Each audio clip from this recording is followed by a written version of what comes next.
జలదంకి ఉన్నత పాఠశాల ఆవరణలో సప్తగిరి ఎంటర్ప్రైజెస్ ఆధ్వర్యంలో జలదంకికి చెందిన పద్మ హైడ్రస్ అధినేత ఎస్వి శేషారెడ్డి సౌజన్యంతో రామాయపట్నం ఇండో సోలార్ కంపెనీ ప్రతినిధులు జలదంకి మండల నిరుద్యోగులకు జాబ్ మేళా నిర్వహించారు.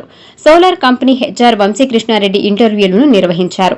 ఈ జాబ్ మేళాలో బీటెక్, డిగ్రీ, ఐటీఐ విద్యార్హతలు కలిగిన 103 మంది ఇంటర్వ్యూలకు హాజరుకాగా 39 మంది ఇంటర్వ్యూల్లో సెలెక్ట్ అయి ఉద్యోగాలు సాధించారు. ఈ సందర్భంగా సప్తగిరి ఎంటర్ప్రైజెస్ మేనేజర్ సురేష్ మాట్లాడుతూ ఇండో సోలార్ కంపెనీ జలదంకి మండల నిరుద్యోగ యువతకు ఉద్యోగ అవకాశాలు కల్పించడం మంచి పరిణామం అన్నారు. కంపెనీ ప్రతినిధులకు ప్రత్యేక కృతజ్ఞతలు తెలియజేశారు. అలాగే ఈ జాబ్ మేళాకు సహకరించిన పద్మ హైడ్రస్ అధినేత ఎస్వి శేషారెడ్డి, జలదంకి ఉన్నత పాఠశాల హెచ్ఎం వింధ్యావళికి ప్రత్యేక ధన్యవాదాలు తెలుపుతున్నట్లు ఆయన పేర్కొన్నారు. ఎస్వి శేషారెడ్డి గారి ఆధ్వర్యంలో సప్తగిరి ఎంటర్ప్రైజెస్ వారి జాబ్ మేళాలో ఈరోజు 22వ తారీఖు నిర్వహించడం జరిగింది. నిర్వహించిన స్థలం ZP high school Jaladanki.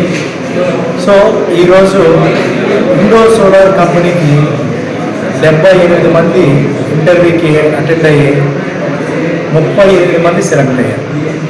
So ఈ జాబ్ మేళా నిర్వహించినటువంటి శేషారెడ్డి గారికి మనస్ఫూర్తిగా అభినందనలు తెలుపుతూ ఇట్లు శ్రీ ఎస్వి శేషారెడ్డి గారికి కృతజ్ఞతలు తెలుపుతూ Saptagiri enterprises owner are Bhanu గారు ఈరోజు చాలా సంతోషం వ్యక్తం చేశారు. Thank you.